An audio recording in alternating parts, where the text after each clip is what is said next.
तमाम पृथिवीटार मध्य मानुष तीन प्रकार। कय प्रकार? आमार कथा नय, कुरानेर कथा। आल्लाह निजेई कुरानेर मध्य तीन प्रकारेर कथा बोलছেন। एक, कुल या अय्युहाल काफिरुन, এটা এক প্রকার। এর মধ্যে আবার ভাগ আছে। আর ভয়ঙ্কর যে প্রকার, ইযা জাআকাল মুনাফিকুন,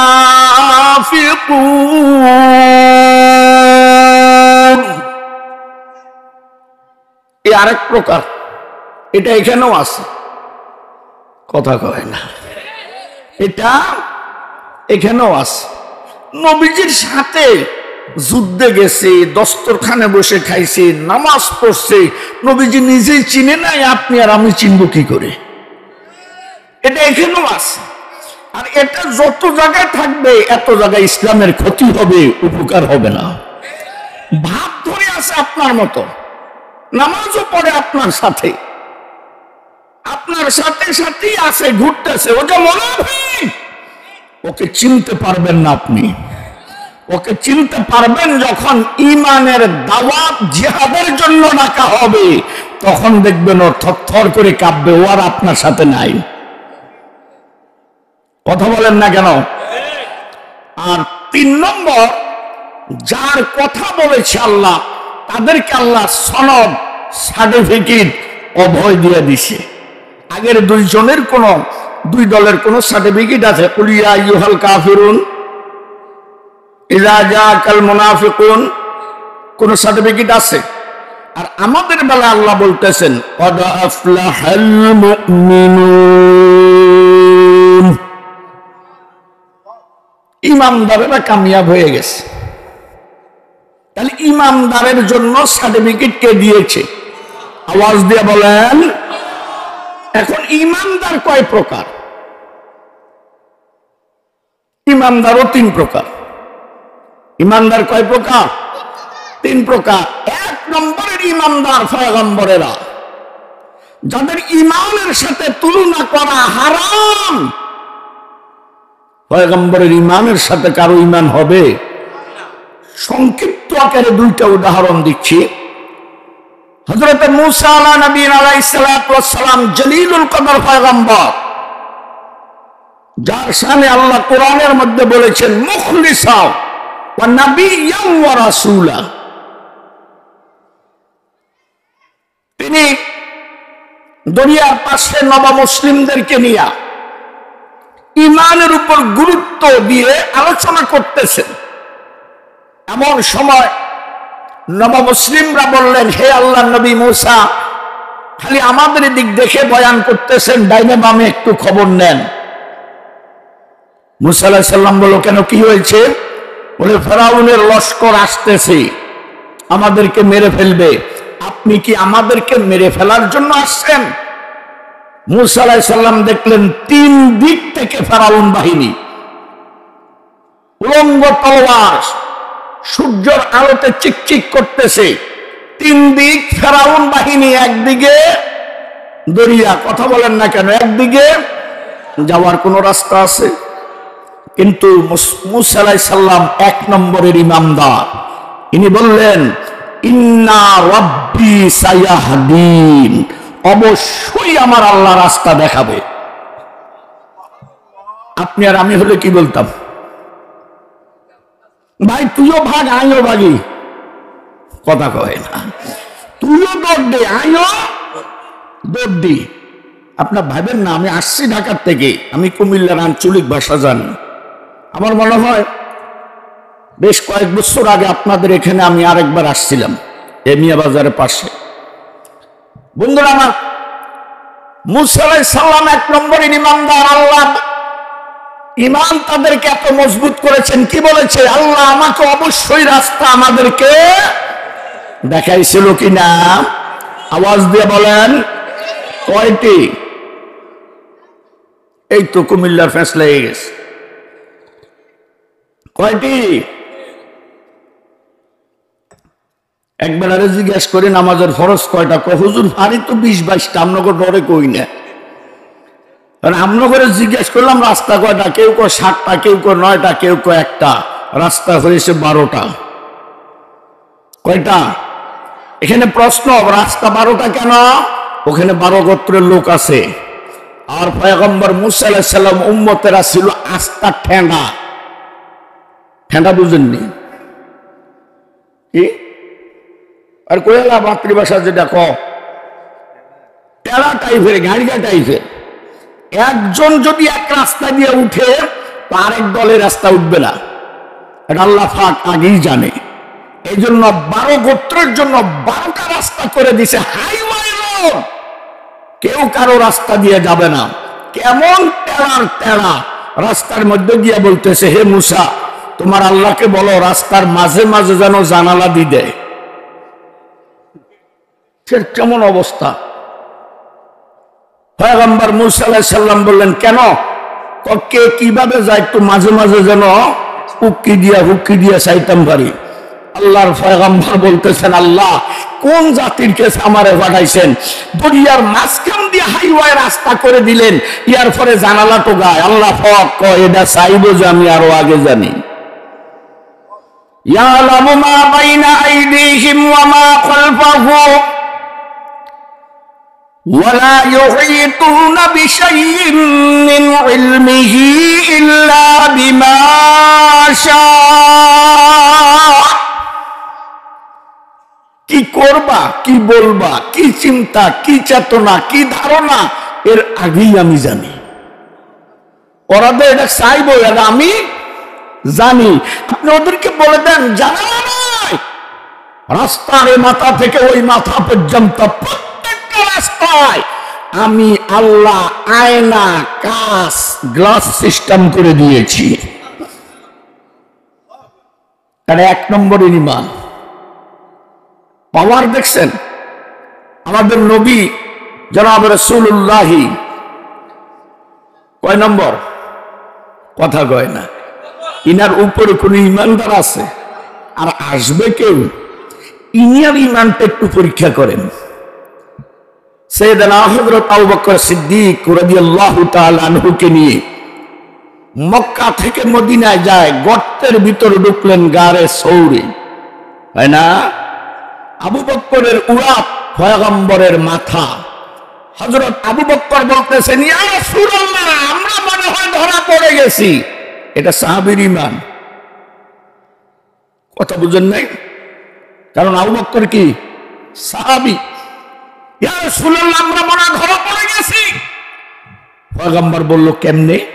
ইয়া রাসূলুল্লাহ, যারা আপনাকে আমাকে উপঢৌকনের বিনিময়ে খুঁজতেছে, আমি গর্তের ভিতর থেকে ওদের হাঁটু দেখতেছি।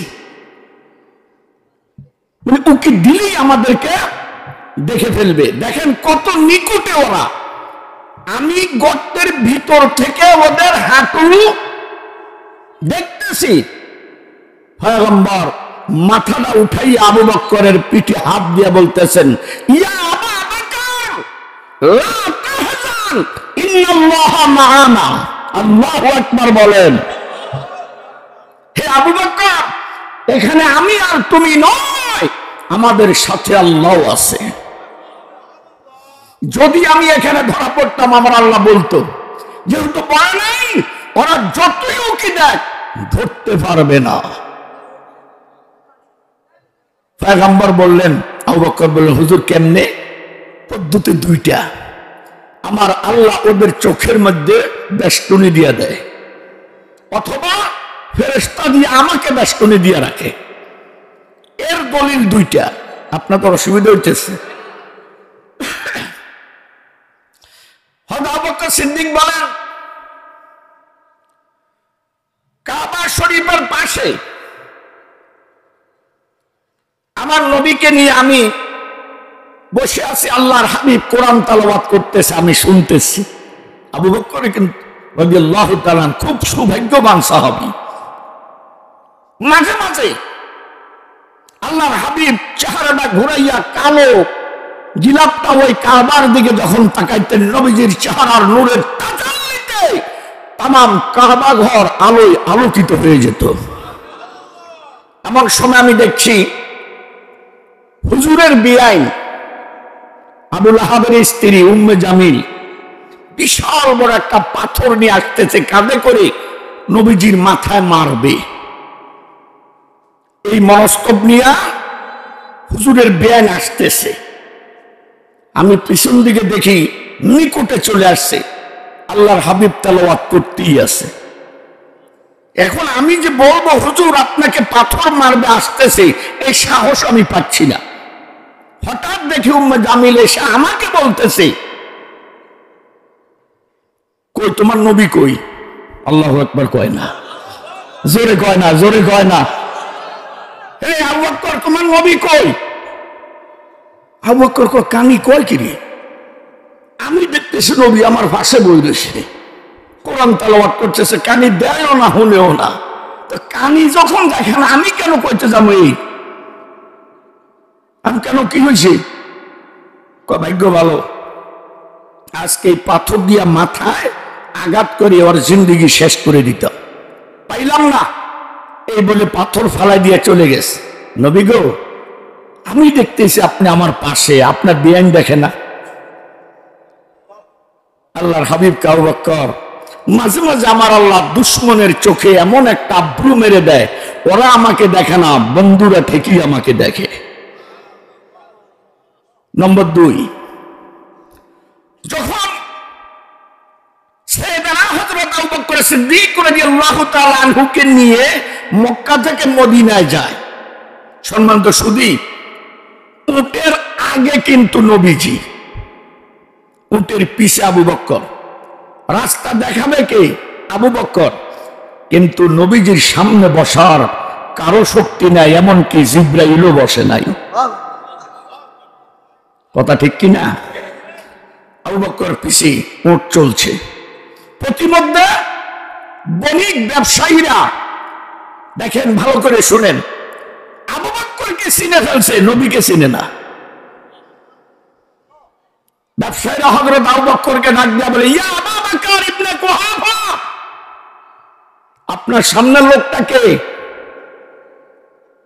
আবু বকর কয় সর্বনাশ হয়েছে, এখন যদি বলি ইনি নবী, দুজন ধরা পড়ছি, আর যদি বলি ইনাকে আমি চিনি না, আমার মতো বেয়াদব এ মক্কা মদিনার কেউ নেই, কারণ আমার নবীকে আমার চেয়ে বেশি কেউ চিনে না।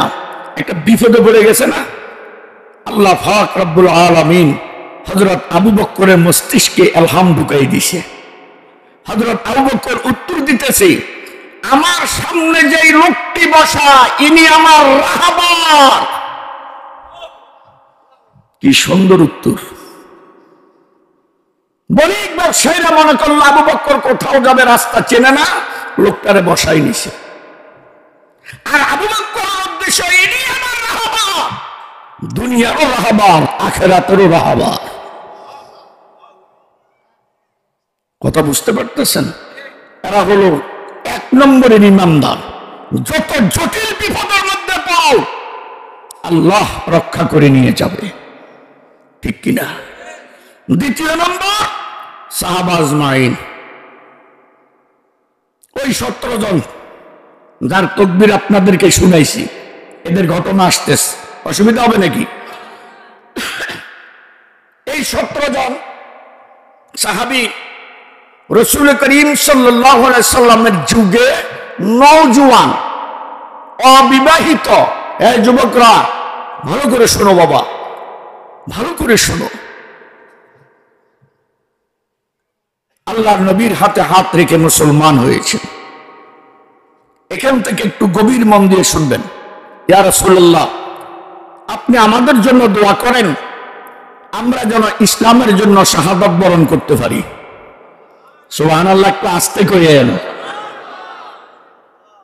ইসলামের জন্য ডাক দিলে তো কয় হুজুর গো কাম, হুজুররা যাবে, আমরা কি করতে যাবো? মানে ওনার সাথে আল্লাহর সাথে একটা কন্টাক্ট হয়েছে, ওখানে ওনার যাওয়া লাগবে না, এরকম আছে না নাই? আরে ফোরা কোফাইল্লা,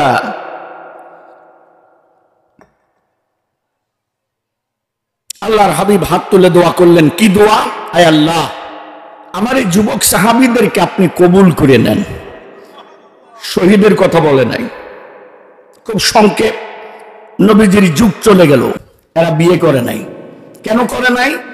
বিয়ে করলে স্ত্রীর টান, সন্তানের টান, একটা টান আছে না। আমরা তো ঈমান এনেছি একমাত্র ইসলামের জন্য, জীবনটা দিয়ে দিব। সিদ্দিক আকবর রাদিয়াল্লাহু তাআলা আনহুর খেলাফতের যুগ চলে গেছে। সাইয়েদনা হযরত ওমর ফারুক রাদিয়াল্লাহু তাআলা আনহুর খেলাফত চলছে। হযরত ওমর ফারুক এত বড় বুজুর্গ সাহাবী, তাম মদিনার মধ্যে কে কি স্বপ্ন দেখত হযরত ওমর সব বলে দিতে পারত। আর আপনারা জানেন, হাজার হাজার মাইল দূর থেকে মসজিদের খুতবায় মিম্বরে বসে যুদ্ধ পরিচালনা করেছেন ইয়া সারিয়া জামাল, ঠিক কিনা? বড় বুজুর্গ সাহাবী ছিলেন। বলবো নাকি একটু? হযরত আলী থেকে রওয়ায়াত, হযরত আলী বলেন, আমি একদিন স্বপ্নের মধ্যে দেখতেছি আল্লাহর হাবিবকে একজন মহিলা কিছু খেজুর দিছে, স্বপ্নে দেখতেছে। তখন হযরত ওমরের খেলাফত চলে। তো আল্লাহর হাবিব খেজুর বন্টন করতেছে, আমাকেও একটা খেজুর দিছে। আমি খেজুরটা খাইলাম।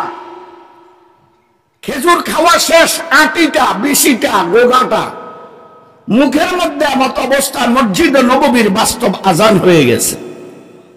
আমি মসজিদে নববীতে গেলাম, হযরত ওমর ফারুক রাদিয়াল্লাহু তাআলা আনহুর পিছে নামাজ আদায় করলাম। আদায় করার পর দেখি ফারুকে আজম মসজিদে নববীর গেটে খেজুর বন্টন করতেছে। আমি কাতার দিলাম, আমি দেখতেছি কাউকে 3টা দেয়, 4টা দেয়, 5টাও দেয়, একটাও দেয়, 2টা দেয়, লোক বুঝে দেয়। আমি যখন গেলাম আমাকে একটা খেজুর দিল। আমি বললাম, ঘরে ফাতেমা আছে, হাসান আছে, হুসাইন আছে, খেজুর তো অনেক আছে, একটু পারলে বাড়াই দেন। হযরত ওমর ফারুক বলল, বেয়াদবি করতে পারবো না, গত রাত্রে একটাই পাইছেন। সুবহানাল্লাহ জোরে কয় না, বেয়াদবি করতে পারবো না, গত রাত্রে একটাই পাইছেন। হযরত আলী বলেন, হযরত ওমর কত বড় বুজুর্গ সাহাবী। হযরত ওমর জানতে পারলেন ওই 17 জন যুবক মদিনায় চুই চুই করে ঘুরতেছে। ফারুক আজম সেনাপতির মাধ্যমে ওই 17 জন যুবক সাহাবীকে ডেকে আনলেন। ডেকে আনার পর বললেন, তোমাদের ঈমানের পরীক্ষা চলে আসছে। তারা তো মুস্কি হাসি। আমিরুল মুমিনিন বলে, হ্যাঁ।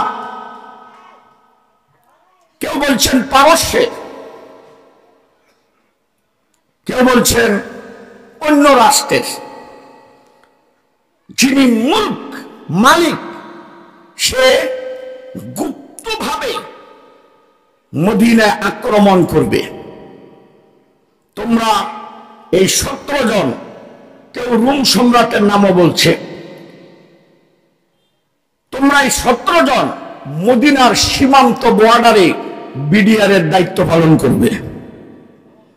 যতক্ষণ পর্যন্ত তোমাদের দেহে আত্মা আছে, রূহ আছে, এতক্ষণ পর্যন্ত যেন আরাম মদিনায় ঢুকতে না পারে। এই 17 জন বললেন, আমিরুল মুমিনিন, আপনি আমাদের জন্য দোয়া করে দেন, আমরা জীবন দিয়া দিব, ঈমান দিব না। 17 জন যুবক সীসার পাখির মতো কান্নাহুম বুনিয়ানুম মারসুস দাঁড়িয়ে গেলেন সীমান্ত বর্ডারে। এই 17 জন যুবকের খবর রোমের মালিকের কাছে বা কাইসারের রোমের কাছে খবর চলে গেছে।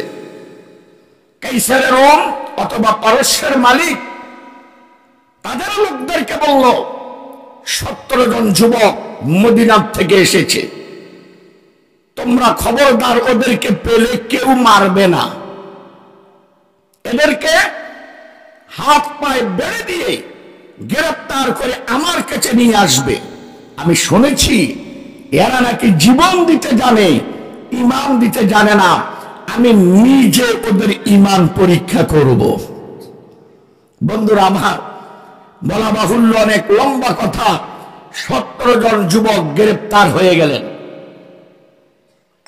বাতিল পরাশক্তির কাছে, হাত পায়ে বেড়ে 17 জন যুবক রুমের রাজপ্রাসাদে ঢুকতেছে, এক চুল পরিমাণ তাদের কোনো ভয় নাই। এদের ঢুকার অবস্থা দেখে রোম রাজ্যের রুমের সম্রাট কুরসি থেকে দাঁড়ায় গেছে ডরে। লোকেরা বলল, আপনি এভাবে দাঁড়িয়ে গেলেন? বলে, ওদের ঢুকা এবং চেহারায় বলতেছে এদের ভিতরে ইমানের পাওয়ার আছে। নামাজি ব্যক্তি যতই কালো হোক, ওর চেহারায় একটা নূর আছে। বেনামাজি যতই সুন্দর হোক আর যত ফেয়ার এন্ড লাভলি আর ফর্স মারুক, ওর চেহারার মধ্যে মরা গরু খাইনা হুকুমের ছাপ আছে।